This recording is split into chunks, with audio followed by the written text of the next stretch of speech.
Alexander Rossi, switching to the number 20, Ed Carpenter Racing Chevrolet in 2025, beginning his 10th season in the NTT INDYCAR Series. Of course, an eight-time winner in the series, looking to add more with a bit of a new look team, a lot of changes for Ed Carpenter Racing heading into 2025. And I know you're ready to get back on the track. You got to wait a couple weeks Yeah, before you do that, but you're looking forward to getting started. for sure. I think the team is changing at a rapid rate, which is pretty exciting to witness and be a part of. And I think that there's a lot of excitement internally about the things that are going on. So it's certainly a busy time for everyone involved, and I think we're all still trying to find our place a little bit in somewhat of a totally new organization, but it's going really well, and the experience that I've had so far has been nothing short of awesome. So looking forward to getting on track in February at Sebring, and then seeing where that takes us for the first week of March. You did have an opportunity to hop on the Indianapolis Oval with the team. So did that help kind of break the ice a little bit as you look into this offseason? Yeah, for sure. That was a good one to get under our belt, kind of right before the super long break kicked off, and the car and team operated at a level that you would expect based on their previous results and past performances at Indianapolis. So that was a pretty seamless day, and an exciting day for everyone to have our new partners in Splenda and Java House on board and represented. And it's, as I said, it's growing and changing every day. So what you saw in October, it's going to be a very different look come February and March. Yep. Look with the new logo that was announced yesterday. Yes, exactly. Yep. And so so on and so forth. All right, Steve Wittich, lead us off. What is it a successful season for Alexander Rossi this year? What does it look like at the end of the year? It's being in the conversation and having an opportunity to win at Indy, which I think is to be expected of ECR and myself. And then I think that I don't really have an expectation quite yet because I haven't driven the car. So I don't really know what I don't know at this point. I'll be able to answer that question a little bit better after the test in February. Kind of a related question to Steve's. It's a very different challenge, a different team dynamic than what you've been a part of, I imagine, since you joined IndyCar, an Andretti team that was used to being at the top of sport, winning 500s, competing for championships, an Air McLaren team that wasn't quite there but still had really high aspirations for that. And now you join ECR at a time where this team's won races. They've been towards the top of the championship a time or two, but maybe haven't quite been from a consistent performance standpoint with at a level that you've competed at the last couple of years. So is this an intriguing, exciting new chapter for you, joining a team that's a little bit different and trying to maybe take it to a different place than what you've been doing the last couple of years? That's a good question. I don't really look at it that way so much as, I think if you ask everyone at the organization, where they've been the past couple of years is not where they want to be, where they expect to be. And so there was the effort and the search, I guess is the right term, maybe, for how do they and we now as an organization change what the past couple of years have been. And this series is so competitive, and there is every year more cars and drivers that are capable of winning. Like, what do we need to do from a staffing, investment, procedure, mindset standpoint to bridge the gap and make the step that everyone else is making? So that's a work in progress. That doesn't happen overnight, but I certainly think that steps are being made in the right direction, steps that are very, very cool to see.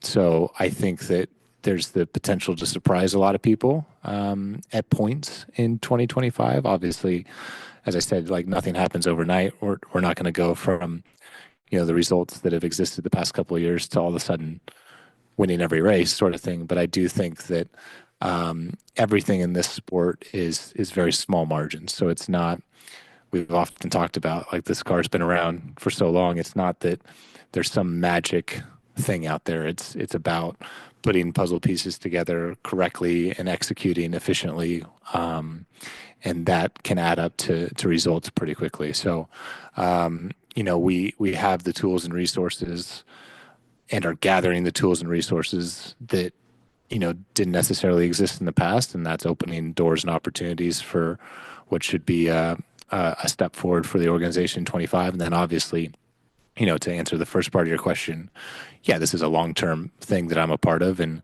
something that's very exciting to be a part of, to contribute to, and to do it alongside someone that I have a very good working and personal relationship with, Ed. It's something that I feel like we as a group, Ed, myself, Christian, Ted Gelov from Harland, we can all do is this kind of foursome and push things forward and get the results that we want. This may be a little bit of a tough question for you to answer because you were onboarded at ECR as Ted was coming on board as well, with the influx of funding and support from him and Heartland. But as best as you know, how much, how big of an improvement can funding and new ideas and a partnership like that bring to this team, and what you guys can do in 25 in the future versus where they have been the last couple of years? Yeah, I mean, it's a little bit of a hard question. I mean, I think that what we've seen in this sport and we've seen in other championships, like funding and money isn't the solution to everyone's problems, right? It certainly gives you the capability to, have a better rate of development. It gives you the opportunity to maybe entice people into your organization and that sort of thing. But it's still about the people. And I do think that, a lot of the main people that have been at ECR, that are at ECR currently have been there for a very long time. There's a lot of loyalty in that organization, and there's a very close-knit group of individuals that in their own right and together are very, very good at what they do. They just maybe not had all of the tools, resources, and people to help them, deliver the results that they are capable of. So I think, number one is people. Number two is growing the good people and creating that environment. And then number three is, having the available funds to go do the projects and build the things that you need to do. And on a totally different note for my last question, I imagine you may have seen the commercial that Fox put out on Sunday with Joseph. And it was a lot been said and celebrated on that type of marketing and the angle they took in trying to promote Joseph and lift the sport up as this new relationship gets going. What were your thoughts on what you saw on Sunday and what you've seen over the last couple of months as this momentum has built toward Fox airing IndyCar for the full season in 25 and beyond? I didn't know Joseph was. I just thought it was a Tom Brady commercial. Alex Palou commercial. Yeah. My guy. No, I thought it was. I thought it's great. I think is a commercial with Joseph or a commercial with Pato or Alex going to change the perception of IndyCar racing? No. Is it a huge step in a direction that we've all been looking for in terms of, out of the box thinking and, cool, trendy marketing and all of the buzzword stuff that you want to be a part of and be doing? Yeah, 100%. So I think this partnership with Fox has been talked about, at length in terms of the positivities that it's going to bring from a TV viewership standpoint. But I think the thing that's possibly the most impressive / most important in my mind, and I think a lot of the drivers' minds, is the kind of the push that they're putting behind it with their other properties, right?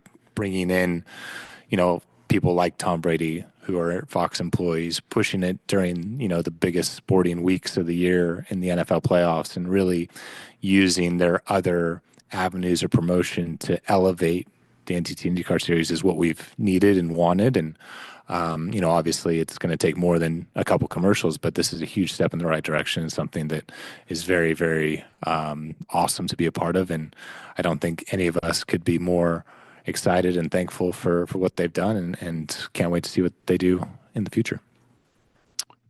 Go ahead, Tony. You kind of touched on this. I think when you got here in 2016, you probably didn't know a lot of people. And then, you had to learn 3 or 4 different teams really when you went to McLaren as far as all those employees. But do you feel you're a little bit maybe ahead of schedule? You have that test from October. You and Ed are close friends, live down the road, the close-knit community that you said ECR has. Do you feel like you're closer to having those results earlier, or sometimes for drivers they go to a new team and it takes a half season, even a full season to start seeing results? Do you feel like that camaraderie is there because it is such a small group?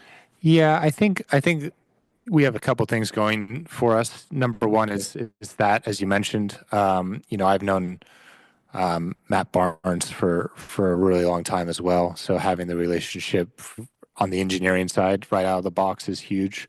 We already kind of speak the same language in a lot of different ways. But also I think the other big thing is, yes, in 2023 going to Arrow McLaren was a big transition, but the biggest transition was really Honda to Chevy.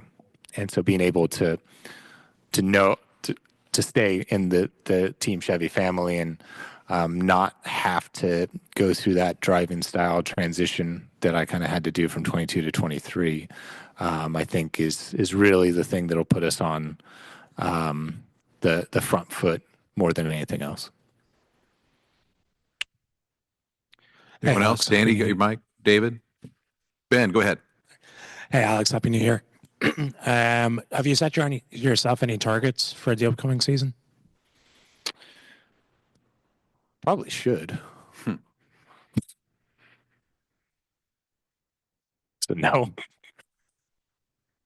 Let me work on that. Check back. Yeah. Cool. Yeah. Thanks. Eric Smith. Alexander, You're good? 10th season. Hard to believe already. Now that you've evaluated your previous 9, have you accomplished what you'd like to accomplish? I know you won the Indy 500, but I'm sure a championship would be on the line too. But how would you evaluate the first 9 years? I know you obviously still got a runway left, but just your thoughts on 9 years in the series, and now you got number 10 coming here in this season. Oh yeah, I mean it goes fast. I think that it's very easy to look back on. I think any athlete looks back on the missed opportunities more than the success. That's just the nature of the business. But you also have to remind yourself that you're entering 10 years, a decade of driving race cars, and being able to have a pretty good understanding of what my future is going to be for quite some time. It gives you the foundation to really have an unlimited view of what is possible. I think that there's certainly challenges ahead. I've certainly dealt with my share of challenges the past couple of years. But to be able to do it with ultimately friends is a pretty unique opportunity, and one where I think it's going to be able to really push each other forward to go do the things we want to do. So I think there's a lot of lessons learned. I think there's some good times. I still lose sleep over the bad times, but it's all motivation for what we have coming up in the future.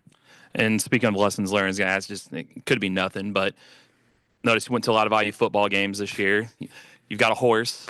Is there any kind of, I feel like the horse, IU, like kind of the underrated story, and coming to ECR, maybe the underrated story.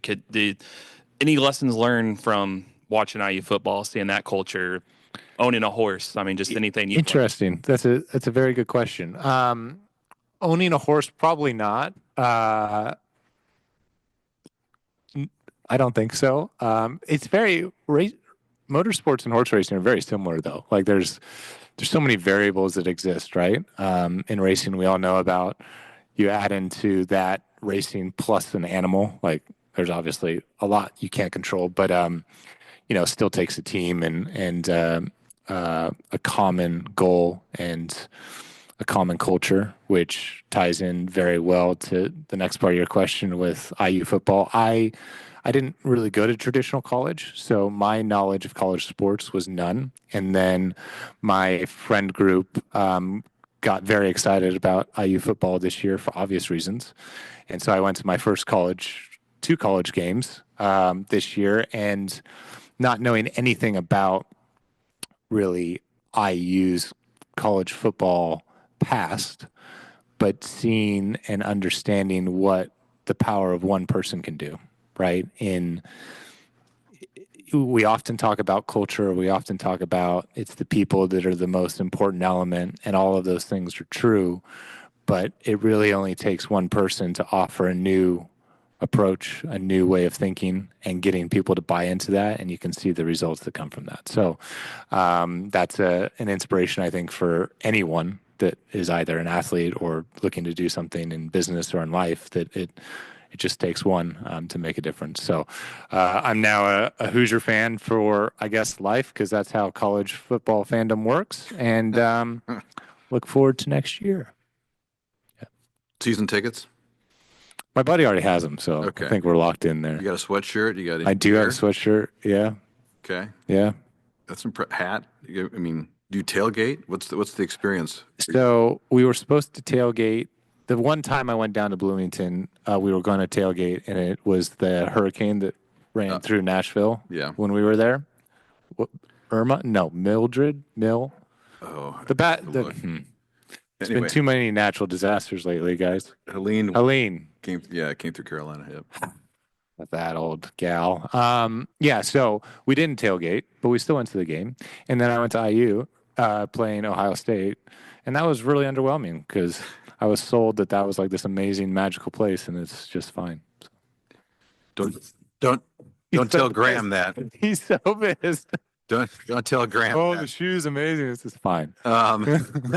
We got time for Hot one dogs were good. one more. Archie O'Reilly, go ahead and chime in here, and we'll wrap things up. Thanks, Dave. Hi, Alex. I think a few people have asked this today to various drivers, but I'd just like to get your take on kind of the discussion about maybe a new car in 2027. Just what do you believe? Man, it's happening. It's happening. Okay, so what do you believe are kind of the keys that they kind of need from this new car compared to what there has been for the last however many years? I have to weigh my answer to not get in trouble. Here's the thing, and I've actually talked to quite a few people at length about this. You know, there's some people that have the belief that it needs to be this super futuristic, crazy looking, ultra modern car, right? There's other people that's like, okay, it needs to be this super light, high horsepower thing that does like track records everywhere. Okay. Ultimately, what I think needs to be done is we already have, and I don't think it's a debate, we already have the best product on track that exists globally. So to reinvent the wheel, I don't think is something in my mind that needs to be done. I think it needs to be an evolution of the car we've had. Obviously, technology has developed, materials have developed. We have added a lot onto the DW12. So integrating all of that is going to have benefits from a cost standpoint, from a safety standpoint, from a workability standpoint for the mechanics, to have things that, you know, fit and flow and work a bit better together. But ultimately, I don't think we need to do anything that's beyond what we already do, because I think what we already do is pretty good. It just needs to be an updated version of what we have. So that's my opinion. And have you seen the initial plans of what they're kind of planning? You have. Are you allowed to share any thoughts on that? Probably not. That's fine. Okay. You've got another 20 odd drivers to ask that question too, so I'm not going to be that guy. Cheers. Thank you, guys. Thanks, Archie. Counting down to St. Pete's on. We'll see you there. Thank you. Appreciate it.